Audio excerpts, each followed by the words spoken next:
This is a quick video to show you how to get into Google Classroom. Through Google browser, we can search up Google Classroom. The first link is the one we want.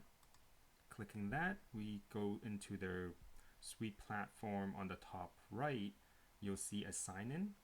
So the first item is Google Classroom. Let's click that.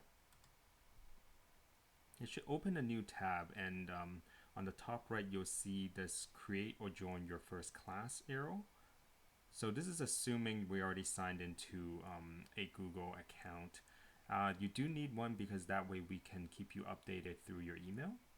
So by clicking create or join, you'll see this drop down, join class.